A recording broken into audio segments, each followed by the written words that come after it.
Hi guys, how are you my dear friends. मैं हूं सुधीर सचदेव और दोस्तों आज हम फिर से आ गए हैं सीए फाउंडेशन अकाउंटिंग के प्रीवियस ईयर के क्वेश्चंस की और ये हमारा तीसरा सेशन है उसका, राइट। और मेरे दोस्तों आज भी हम बढ़िया से बढ़िया क्वेश्चंस करेंगे और उससे पहले आपको याद दिला दूं कि हमारी जो इवैल्यूएटेड टेस्ट सीरीज़ है हमारी अनअकैडमी की, माय डियर फ्रेंड्स, बहुत ही ज़बरदस्त होने वाली है। और ये पूरे के पूरे साल का कैलेंडर हमने आपको दे दिया है और पूरा का पूरा कोर्स जो है सब्जेक्टिव टेस्ट सीरीज होगा। क्वेश्चन पेपर्स मिलेंगे, मंथली टेस्ट होंगे, हर महीने आपके टेस्ट होने वाले हैं और आपको ये 7 दिन के अंदर अंदर स्टैंडर्ड टेस्ट टाइम है। आपको चॉइस दी हुई है कि इतने टाइम में आप ये टेस्ट दे सकते हैं। सॉल्व करिए, स्कैन करके अपलोड कर दीजिए और इसका डिटेल्ड सॉल्यूशन आपको भेज दिया जाएगा।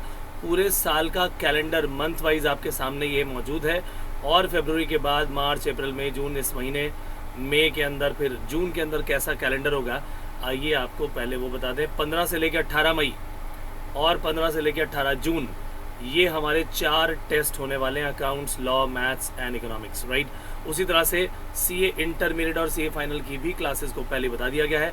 सेक्शन वाइज टेस्ट होगा ये और 30 मिनट का टेस्ट होने वाला है, राइट। सो मेरे दोस्तों ये टेस्ट देना बहुत ही बढ़िया रहेगा आपके लिए। तो अब आज का ये काम शुरू करते हैं आगे। और 2 मार्क्स के जो रीज़न के साथ हमें क्वेश्चंस लगातार एग्जाम में आ रहे हैं माय डियर फ्रेंड्स, अकाउंटिंग के सीए फाउंडेशन के इस एग्जाम के अंदर these are going to be very very important. So पहला क्वेश्चन आज का ये है कि भाई वेजेस अगर आपने इरेक्शन ऑफ मशीनरी के लिए दे दी तो उसे P&L अकाउंट में डाल दिया जाएगा। माय डियर फ्रेंड्स ये बिल्कुल फॉल्स स्टेटमेंट है। क्यों? क्योंकि जो भी हमने मशीनरी या कोई भी एसेट की इरेक्शन के लिए पैसा दिया, वेजेस के रूप में भी दिया, तो वो पैसा बेसिकली एसेट के अंदर ही ऐड हो जाता है। That should be debited to the asset account. इसलिए ये स्टेटमेंट पूरी तरह से फॉल्स होगी।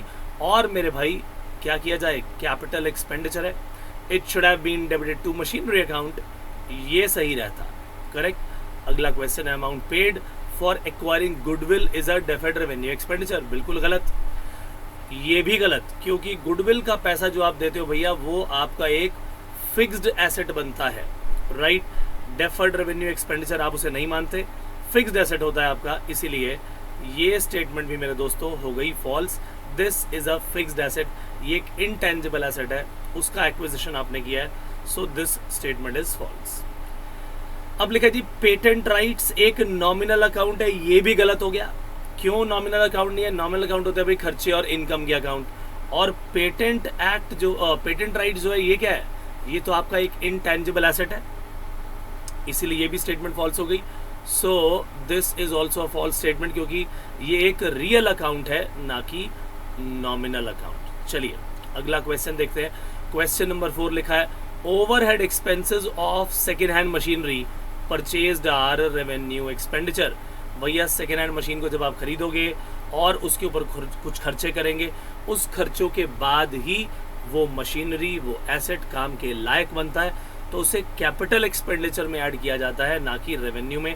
दैट मीन्स ये स्टेटमेंट भी पूरी तरह से फॉल्स हो गई क्योंकि भैया लॉन्ग टर्म बेनिफिट आपको मिलने वाले हैं। इस एसेट को जब आप लोगे तो लॉन्ग टर्म बेनिफिट मिलेंगे, that is why it is a capital expenditure. चलिए एक और क्वेश्चन लिखा जी goodwill is not a fictitious assets. This is true क्योंकि गुडविल एक फिक्स्ड एसेट माना जाता है भैया, इनटेंजिबल एसेट है, फिक्स्ड एसेट है, इसीलिए ये कहलाएगा क्या? ये कहलाएगा क्या भैया? बताइए फटाफट से, ये कहलाएगा क्या? एक फिक्स्ड एसेट, ठीक है, एक इनटेंजिबल एसेट है, लेकिन ये फिक्टिशियस एसेट नहीं है, ठीक है कि नहीं? तो ये स्टेटमेंट पूरी तरह से ट्रू है, इनटेंजिबल एसेट है, this is not a fictitious asset. Fictitious asset का मतलब होता है जो कि काल्पनिक हो, जो केवल कल्पना में हो, असलियत में वो नज़र ना आए। बल्कि गुडविल तो भैया आपको नज़र आती है, बिजनेस में आपको ज़्यादा प्रॉफिट अर्न करने में मदद करती है, तो ये पूरी तरह से हमारा ये स्टेटमेंट बिल्कुल ट्रू थी। सो माय डियर फ्रेंड्स ये सेशन करते हैं समाप्त। छोटे छोटे क्वेश्चंस है, बहुत ही ज़्यादा इंपॉर्टेंट है। ईयर वाइज मैं आपके सामने सारे के सारे क्वेश्चंस लेकर आ रहा हूँ और मैं आपको बता दूं कि इस सीरीज़ के अंदर 1994 से, जब सीए फाउंडेशन उस समय पहले भी हुआ करता था, बाद में सीपीटी में कन्वर्ट हो गया, उसके बाद फिर से सीए फाउंडेशन बन के आया, तो उस समय से लेकर जितने भी इस तरह के क्वेश्चंस आ चुके हैं हम सभी का यहाँ पर डिस्कशन करने वाले हैं and this series is going to be very very helpful for you for your CA foundation examination. So my dear friends, मिलेंगे अगले सेशन में, तब तक के लिए दीजिए इजाजत, बाय बाय, टेक केयर।